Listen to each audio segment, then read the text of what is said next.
2022년 2월 11일 금요일 새벽 본문 말씀은 요한복음 12장 12절에서 19절 말씀입니다. 그 이튿날에는 명절에 온 큰 무리가 예수께서 예루살렘으로 오신다는 것을 듣고 종려나무 가지를 가지고 맞으러 나가 외치되 호산나 찬송하리로다 주의 이름으로 오시는 이 곧 이스라엘의 왕이시여 하더라. 예수는 한 어린 나귀를 보고 타시니 이는 기록된 바 시온 따라 두려워하지 말라 보라 너의 왕이 나귀 새끼를 타고 오신다 한과 같더라. 제자들은 처음에 이 일을 깨닫지 못하였다가 예수께서 영광을 얻으신 후에야 이것이 예수께 대하여 기록된 것인과 사람들이 예수께 이같이 한 것임이 생각났더라. 나사로를 무덤에서 불러내어 죽은 자 가운데서 살리실 때에 함께 있던 무리가 증언한지라. 이에 무리가 예수를 맞으면 이 표적 행하심을 들었음이러라. 바리새인들이 서로 말하되 볼지어다 너희 하는 일이 쓸데없다. 보라 온 세상이 그를 따르는도다 하니라. 아멘. 성도 여러분 반갑습니다. 2022년 2월 11일 오늘 금요일 아침입니다.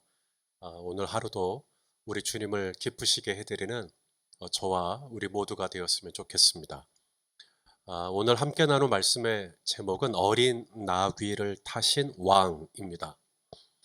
오늘 본문에 보니까 수많은 사람들이 손에 종려나무 가지를 흔들면서 예수님을 환호하죠. 자, 그들이 그렇게 종려나무 가지를 흔들면서 예수님을 환영한 이유가 있습니다. 예수님을 왕으로 인정하는 거예요. 자, 오늘 본문 12절과 13절 말씀을 같이 읽겠습니다. 시작. 그 이튿날에는 명절에 온 큰 무리가 예수께서 예루살렘으로 오신다는 것을 듣고 종려나무 가지를 가지고 맞으러 나가 외치되 호산나 찬송하리로다 주의 이름으로 오시는 이 곧 이스라엘의 왕이시여 하더라. 이스라엘이 출애굽을 하고 그리고 홍해를 건너죠. 홍해를 건너고 한 3일쯤 지나서 이제 물이 다 떨어집니다. 물이 다 떨어지니까 이제 죽을 것 같죠. 그때 이제 오아시스를 만나는 거죠. 오아시스를 만나니 얼마나 반가워요. 헐레벌떡 이제 물을 마십니다. 근데 다 개워내요.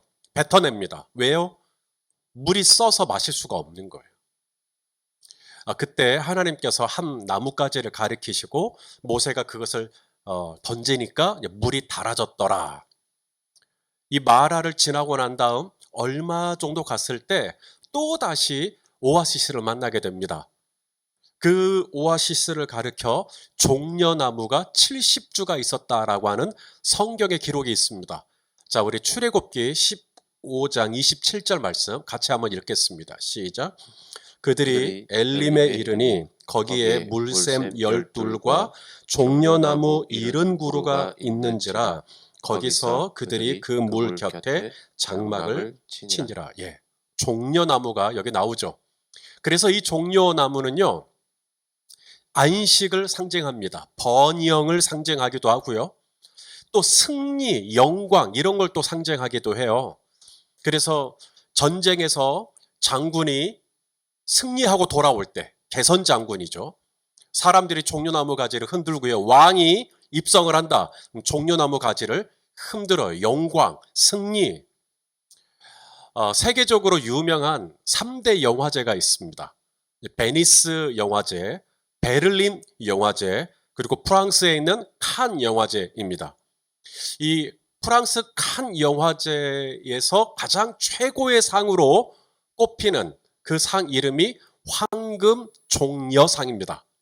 그래서 칸 영화제를 보면 이 종려나무 가지가 그 로고로 그려져 있는 것을 보게 됩니다. 이 황금 종려상을 우리나라 감독이 수상했었죠. 기억하십니까? 봉준호 감독, 예, 기생충이라고 하는 그 영화로 프랑스 칸 국제영화제에서 최고의 상, 황금 종려상을 수상했던 적이 있습니다. 이 종려나무는요, 뿌리가 땅속 100m 이상을 뚫고 들어간대요. 그러니까 가지를 아무리 잘라내도 또다시 가지가 맺고요. 심지어 구루터기를 불태워도 또다시 그 자리에 종려나무가 자란다고 합니다. 그래서 종려나무는 영원성을 상징하기도 해요. 뭐 풍요, 안식, 번영, 승리, 영광, 영원, 온갖 좋은 뜻은 다 종려나무에 다 갖다 붙여놨죠. 자, 이렇게 좋은 의미로 사람들이 종려나무 가지를 흔들어요. 그런데 문제가 여기에 있습니다. 사람들이 그렇게 예수님께 종려나무 가지를 흔든 그 동기가 뭐냐라고 하는 겁니다. 단순히 예수님이 좋아서, 예수님이 예루살렘에 들어오셔서 이제 자기들과 함께 지낼 수 있게 되어서, 그래서 너무 기쁘고 반가운 마음에 종려나무 가지를 흔들었다면 문제가 없죠. 그런데 그들이 종려나무 가지를 흔들면서 예수님을 이스라엘의 왕이여라고 환호했던 이유가 있습니다. 뭔가 예수님에게 기대하는 게 있는 거예요. 지금 이스라엘은 로마의 압제를 받고 있거든요. 그러니까 예수님이 다윗의 자손이니까 다윗의 자손, 다윗과 같은 왕이 되기를 바라는 거예요. 성경에 보니까 다윗은 어디로 가든지 진 적이 없어요. 성경에 그렇게 나와 있어요. 다윗이 어디로 가든지 이겼다. 그렇게 한 번도 진 적이 없는 군사적으로 그리고 정치적으로 뭔가 이렇게 힘이 있는, 그래서 좀 이렇게 사람들을 이렇게 쫙 결집해가지고 이 로마를 다 뒤엎어가지고 우리 이 유대 민족을 구원해달라는, 해방시켜달라는 그런 어떤 기대감을 가지고 예수님이 이제 오시니까 종려나무 가지를 흔들었다. 바로 이 동기입니다. 예수님이, 하나님의 아들이신 예수님이 예루살렘에 오신 이유가 뭘까요? 6월절을 맞이해서 예루살렘에 들어오신 이유가 뭘까요? 하나님의 아들이신 그분이 왜 인간의 몸을 입고 이 땅에 오셨을까요? 로마라고 하는 이 정치적인 이 상황으로부터 우리를 구원해 주기 위해서일까요? 물론 그것도 중요한 일이지만 예수님이 이 땅에 오신 보다 궁극적인 이유가 있죠. 로마의 압제가 아니라 바로 마귀의 압제, 죄의 종이 되어서 죄에게 끌려가고 죄의 저주 아래 묶여있는 우리를 풀어주시기 위하여, 구원해 주시기 위하여, 로마로부터의 구원이 아니라 죄로부터의 구원, 마귀로부터의 구원, 지옥으로부터의 구원, 사망과 영원한 죽음으로부터의 구원을 이루어 주시기 위해 예수님이 이 땅에 오신 것인데, 그런 영적인 의미는 다 접어두고 오직 지금 현실적인 문제, 정치적인 문제, 이런 것에만 급급해가지고 예수님을 그렇게 기대하는 것이죠.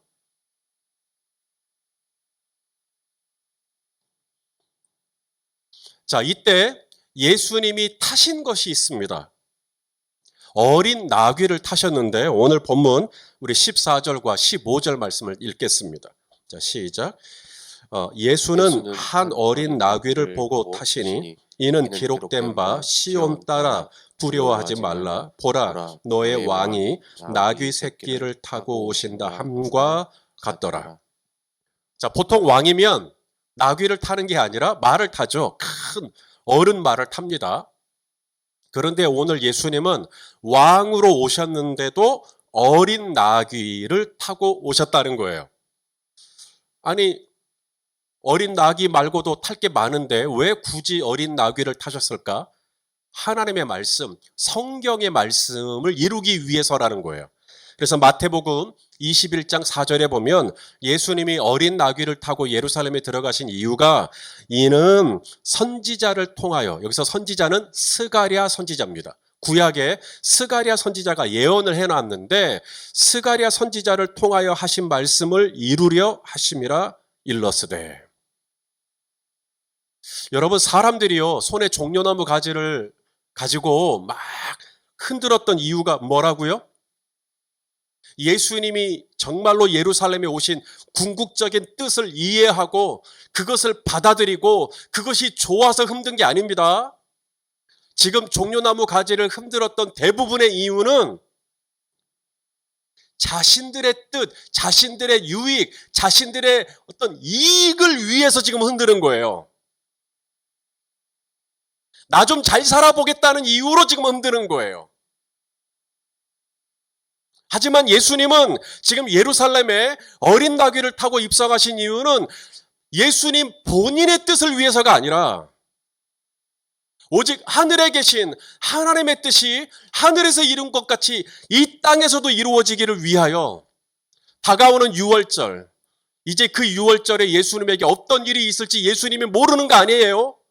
그날 얼마나 가슴 아픈 일이 있을지 예수님은 뻔히 알지만 그럼에도 그 일을 회피하거나 도망치지 아니하고 타협하지 아니하고 예수님은 스가랴 선지자가 예언한 그대로 하나님의 말씀을 이루기 위해 하나님의 뜻을 이루기 위하여 자신의 뜻을 이루기 위한 예수님이 아니라 하나님의 뜻을 이루기 위하여 예수님은 어린 나귀를 타고 예루살렘에 들어오셨던 거죠. 이날 이 예루살렘에 어떻게 그렇게 수많은 무리가 운집할 수 있었을까요? 물론 유월절이라고 하는 명절이 다가오니까 전국 각지에 있는 유대인들이 이제 예루살렘으로 집중될 때죠. 또 디아스포라라고 하죠. 흩어져 있던 먼 나라에 흩어져 있던 유대인들이 유월절이 되면 이제 예루살렘으로 온다는 거예요. 그러니까 아마 수많은 사람들이 예루살렘에 있었겠지만 아무리 그렇다고 해도 이 나사렛 갈릴리 출신의 이 예수님 보겠다고 그렇게 수많은 사람들이 모여가지고 손에 종려나무 가지를 흔들고 어떤 사람은 자신의 겉옷을 벗어서 길에 깔고 아니 어떻게 그럴 수가 있을까? 어떻게 그렇게 수많은 사람들이 모일 수 있을까? 오늘 본문에 보니까 누군가의 증언이 있었다. 이런 얘기를 합니다. 자, 17절, 18절 말씀을 또 같이 한번 읽겠습니다. 시작. 나사로를 무덤에서 불러내어 죽은 자 가운데서 살리실 때 함께 있던 무리가 증언한지라. 이에 무리가 예수를 맞음은 이 표적 행하심을 들었음이로라. 오늘날처럼 무슨 영상 매체, TV 매체, 뭐 인터넷 매체, 그래서 뭐 SNS가 있고, 뭐 뉴스가 있고, 뭐 이런 거 아닙니다. 그런데도 그토록 많은 인파가 예수님을 보기 위하여 몰려들었다. 어떻게 그럴 수 있을까? 오늘 본문에 보니까 이 바리새인들이 뭐라 그러냐면 온 세상이 그를 따르는도다. 얼마나 사람들이 많이 몰렸으면 바리새인들의 입에서 온 세상이 그를 따르는도다.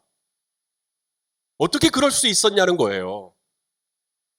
2000년 전에 무슨 통신 매체가 발달한 것도 아닌 그때에 그렇게 많은 사람들이 모일 수 있었던 이유가 뭐냐면 이 사람들 사이에 증언을 한 사람들이 있었는데 증언이라는 게 뭐예요? 말에서 말로 뭔가를 전달했다라는 거잖아요. 뭘 전달했냐면 죽은 나사로를 다시 살려냈을 때 그 현장에 있었던 사람, 나 그거 봤어. 나 나사로가 죽었는데 나사로가 그 무덤에서 수족을 배로 동이채로 걸어 나왔어. 나 그거 봤어. 했다는 이 증언 말로 사람들에게 자꾸 전달하니까 사람들이 그 이야기를 듣고 예수님을 보겠다고 수많은 이 무리들이 이제 모였다는 거예요. 여러분, 나사로가 죽었다 살아난 것을 난 봤다. 증언하는 사람들이 그렇게 많았고 그래서 수많은 사람들이 예루살렘에 운집하는 것도 만들어낼 수 있었지만 정작 며칠이 지나 빌라도의 법정에서 예수님 재판받을 때 예수님을 위한 증언은 어느 누구도 나타나지 않았어요. 나사로를 위한 증언은 그렇게 많은데 예수님을 위한 증언은 왜 아무도 없는 거예요? 이날 수많은 사람들이 말에서 말로, 입에서 입으로 그렇게 증언을 하고 수많은 사람들이 손에 종려가지를 흔들고 열렬히 화로하고 그랬지만 정작 하나님의 말씀을 이루기 위하여 하나님의 뜻이 내 삶 가운데 이루어지기 위하여 겸손히 하나님의 말씀에 기록된 대로 정말 하나님의 뜻에 순종하기 위하여 자신의 삶을, 그것이 어떤 결과를 가져온다 할지라도 하나님의 말씀을 따라 지금 예루살렘에 올라가면 무슨 일이 있을 거라는 거 뻔히 알면서도 그러한 손해를 감수하고 억울한 일을 감수하고 고통스러운 일을 감수하고 정말 내가 이 일을 하는 것이 얼마나 애를 써야 되는 일인지 뻔히 알지만 그럼에도 기꺼이 그 일을 감당하겠노라 순종한 사람들, 딱 한 사람밖에 없어요. 우리 예수님. 성도 여러분, 이날 우리는 선택을 해야 합니다. 종려나무 가지를 흔드는 행렬에 내가 합류할 것인가? 나 나사로 살아나는 걸 봤어. 증언하는 행렬에 나도 봤다, 나도 들었다, 나도 뭘 봤다, 나는 뭘 봤다, 뭐 경험했다, 체험했다, 그 행렬에 나도 들어갈 것인가? 때로는 그 길이 고난의 길이고 눈물의 길이고 외로운 길이라 할지라도 하나님의 뜻을 이루기 위하여 조용히 어린 나귀를 타신 예수님의 길에 합류할 것인가? 여러분, 세상은 지금 모든 방송이 다 그래요. 지금 올림픽이 그래요. 정치가 그래요. 모두가 다 황금 종려가지를 흔듭니다. 황금 종려가지를 흔들어요. 그게 최고의 가치예요. 황금 종려상을 받는 것, 금메달을 따는 것. 그래서 이 종려가지의 영광, 종려가지의 승리, 이런 것만 찬양을 하죠. 또 그걸 기대하는 거예요. 예수님에게 그걸 기대하고 내 자녀에게 그걸 기대하고 내 배우자에게 그걸 기대하는 것이죠.